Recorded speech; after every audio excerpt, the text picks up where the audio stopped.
오늘도 말씀으로 승리하시고 우리 10월 한 달 동안 우리 하나님의 큰 은혜가 또 여러분의 삶 가운데 함께하기를 주님 이름으로 간절히 축복합니다. 이스라엘 12지파의 땅의 분배가 끝나고 부지 중에 살인한 자들을 위해서 6개의 도피성도 이미 구별되었습니다. 그래서 어제 아침에는 도피성에 대한 말씀을 드렸습니다. 그러나 아직 레위 지파들이 거주할 성읍들은 할당받지를 못했습니다. 그래서 레위 족장들은 여호수아에게 자기 지파가 할당받은 지역을 요구하고 있는 그런 말씀이 본장에 나타납니다.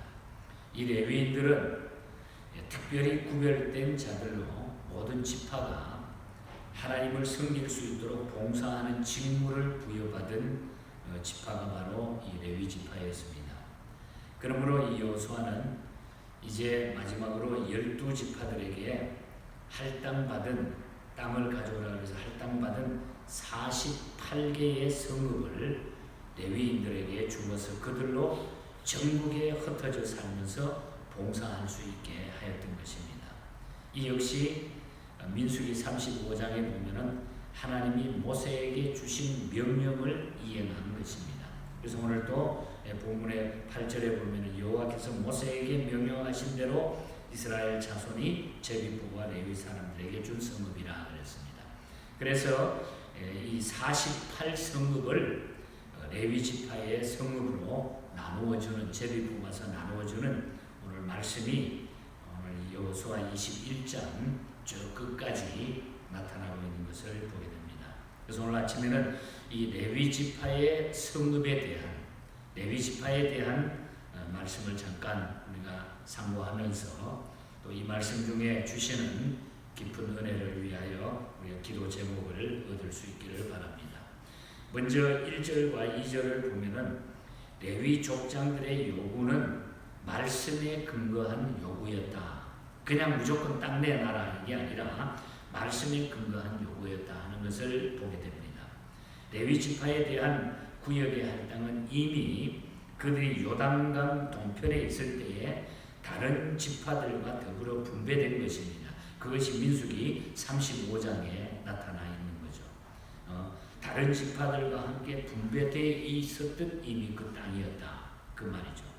레위 지파 사람들은 이러한 하나님의 말씀에 근거해가지고 그들이 거할 성읍과 가축 먹일 목축지를 요구하고 있는 것을 보게 됩니다. 그들은 그들의 몫에 타당한 권리를 그들의 공덕이나 어떤 직분에 두지 않고 하나님의 명령에 말씀에 그대로 두고 이것을 요구하고 있는 것을 우리가 깊이 기억해야 됩니다.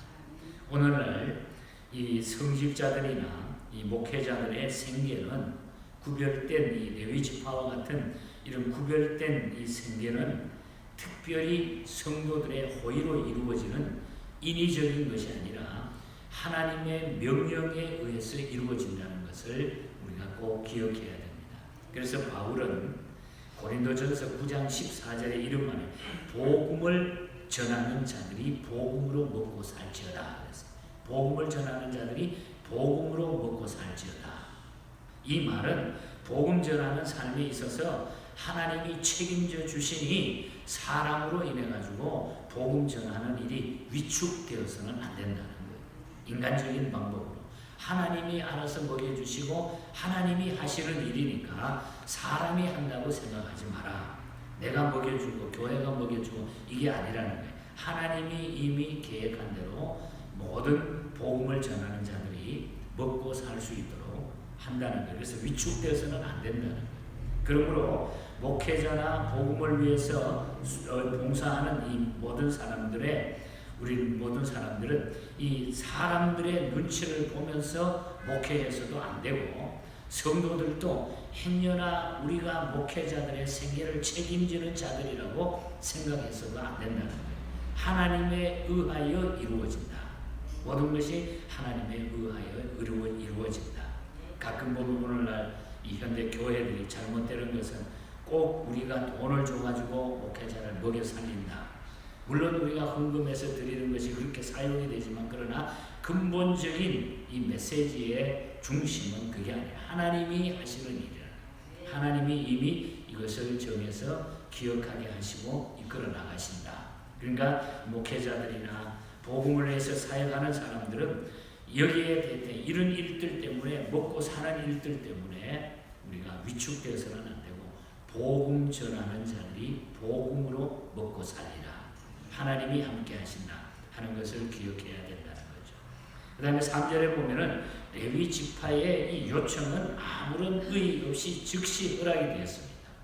의의가 붙여지지 않아요. 그대로 요구하는 대로 그대로 진행이 된다는, 허락이 됐다는 거죠. 모든 지파들이 48개 성읍이라는 많은 성읍을 내놓는 거예요. 이 이야기를 하니까. 3절에 보면은 이스라엘 자손이 여호와의 명을 따라 자기 기업에서 성읍들과 목초지를 레위 사람들에게 주리라. 이것 또한 하나님의 명령에 따른 것입니다. 때때로 하나님의 방법은 이상할 때가 있다는 거죠.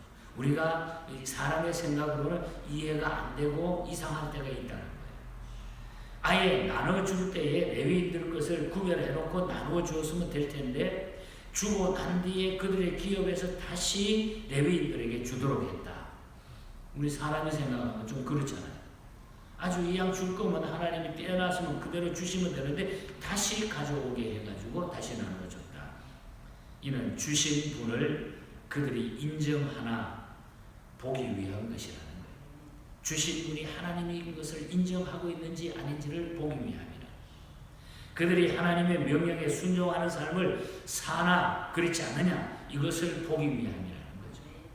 또한 레위인들에게 있어서는 다른 지파에 속했던 것을 주게 함으로써 그들의 영혼에 대한 애정을 갖게 하도록 하기 위해서 그들이 가졌던 것을 내놓게 하셨던 거예요. 그러니까 하나님이 하시는 일은 묘하게 하나님은 진행해 나가신다. 하나님 앞에 순종하고 하나님 앞에 드리고 하나님 앞에 헌신된 이 모든 영광, 이 모든 중심은 우리 하나님이라는 거죠. 우리는 그 도구로 그냥 순종해 나가면 하면 된다고 하는 이 진리를 이 말씀 속에서 주고 계신다.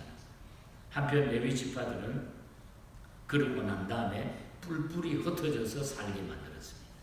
한 군데 정착이 아니라 이 레위인들은 전부 뿔뿔이 흩어져서 살게 했습니다. 이것은 창세기 49장에 이미 말했습니다마는 시므온과 레위의 혈기와 분노로 세겜의 모든 남자를 죽이고 재물을 약탈한 것에 대한 예언된 야곱의 저주의 성취에서 아버지가 그렇게 이미 그것을 성취하도록 축복을 했죠. 축복 아닌 저주가 나타나.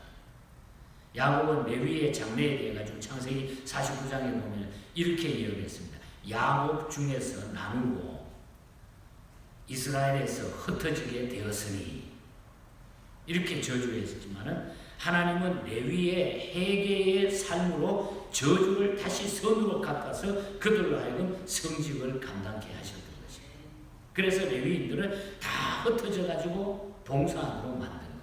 한 군데 다른 지파는 한 군데 모여가 정착하지만 이 레위인들은 전부 다른 지파를 섬길 수 있도록 흩어지게 만들었다는 거죠. 그러므로 이 성직자라고 하는 것은 의로운 자가 아니라 회개함을 받은 은혜의 감격에 의해서 결단하여서 일하는 자들. 그러니까 성직자라 그래가지고 막 의로운 척하고 이래 사는 게 아니라 하나님의 은혜를 체험한 자들이다. 그 못된 짓을 했지만 사람을 죽이는 못된 그런 일을 벌였지만 하나님 앞에 회개하고 바로 섰을 때에 하나님은 그 회개함을 받으시고 악을 선으로 바꿔주셔서 레위 지파를 하나님이 이렇게 귀하게 쓰고 계신다고 하는 사실이죠. 그래서 우리는 회개함 받은 우리 하나님의 은혜를 체험해야 돼요. 은혜를 체험해야 돼요. 목회자나 또 주의 일을 하는 자들이 은혜 체험이 없으면 그래서 못 감당합니다. 어떻게 힘들었어? 인간적으로 생각하면 세상 나가서 일하면 얼마든지 그런 일 뭐 대접받고 하는데 그러나 이거는 주의 일이기 때문에 은혜를 체험해야만이 그 모든 것을 우리가 감당할 수 있다는 거죠. 이것이 하나님이 주신 깊이 담겨져 있는 메시지라는 거죠. 그리고 마지막으로 레위 지파는 가장 좋은 것으로 받았다는 거예요. 가장 좋은 것으로. 레위 지파는 맨 나중에 그들이 거할 성읍을 받게 되지만은 찌꺼기를 받은 것이 아니라, 마지막 받았다고 찌꺼기 받은 것이 아니라 가장 좋은 성읍들을 하나님이 주셨다는 거죠. 백성들이 여호와께 드리는 모든 제물들의 남은 부분과 11조 등은 레위인들에게 다 돌아갔으므로 그 제물들을 소유한 농토나 목초지가 필요했던 겁니다. 그래서 하나님은 좋은 것으로 레위 지파에게 주셨어요. 하나님은 결코 하나님의 성전을 받들고 섬기는 성직자들의 빈곤을 원치 않는다는 거예요. 가장 좋은 것을 하나님이 주신다는 거죠. 그래서 주의 일 하게 되면 그렇다고 뭐 교회가 막 가장 좋게만 해 잘 살게 만들어 이 뜻이 아니라 하나님은 그렇게 책임을 져 주시는 거예요. 오해가 없기를 바랍니다, 여러분. 하나님은 하나님 백성, 하나님의 모든 종들, 하나님을 섬기는 하나님의 백성들을 결코 그냥 내버려 두지 않아요. 가장 좋은 것들로 하나님은 축복해 주시는 줄 믿습니다. 그래서 우리가 하나님 앞에 순종하고 기도하고 나가면은 현실이 힘들고 어렵게 보이지만은 그러나 이미 우리 하나님이 다 알고 계셔요. 하나님의 백성들, 하나님을 의지하고 하나님 앞에 믿음으로 살려고 몸부림치는 사람들 하나님은 확실하게 붙잡아 주십니다. 어느 시대든지. 그래서 여러분들 요즘같이 힘든 때에 혹은 경제적으로 건강 문제로 또 여러분들이 여러 가지 또 계획대로 안 되는 이런 일들이 많이 있다 할지라도 인내하면서 말씀 붙들고 우리가 인내하면서 기도하고 기다리다가 보면은 하나님은 후에 놀라운 은혜를 주시고 이미 지나온 뒤를 돌아보면은 하나님 주셨던 것을 우리는 기억하게 될 줄 믿습니다. 이 믿음으로 사시고 하나님의 성도로 하나님의 백성으로 우리 하나님의 사람이라고 하는 것을 잊어버리지 말고 끝까지 이 믿음으로 승리하는 우리 모두가 되기를 주님 이름으로 간절히 축복합니다. 하나님 아버지 감사합니다. 주님의 은혜 가운데 우리를 구별되게 하시고 하나님의 백성으로 삼으셔서 지금까지도 우리를 인도해 주신 것을 참으로 감사합니다. 하나님 남은 우리의 생애도 주님 앞에 서는 그날까지 하나님 멋지고 아름답고 거룩하고 복되고 또 성결하게 살아가는 저희들이 되게 하여 주시옵소서. 모든 것은 우리 하나님의 손에 이미 달려있는 것을 저희들이 믿습니다. 바라기는 우리 하나님의 백성은 가장 좋은 것으로 우리 하나님이 입히시고 먹이시고 붙잡아 주시는 것을 믿습니다. 우리 하나님의 이 역사 속에 이 흐름을 저희들이 영적인 눈을 뜨고 바라보게 하여 주시옵소서. 이 현실도 잘 이겨나갈 수 있는 믿음의 사람으로 붙잡아 주시옵소서. 이 10월달 이 놀라운 은혜 속에 우리의 믿음이 더 강해지게 하시고 하나님의 역사를 저희들이 더 깊이 깨닫는 아름다운 시간들이 되게 하여 주시옵소서. 우리 예언의 모든 가족들 붙잡아 주시옵소서. 마음껏 축복하여 주시옵소서. 거룩하신 예수님 이름으로 기도하옵나이다.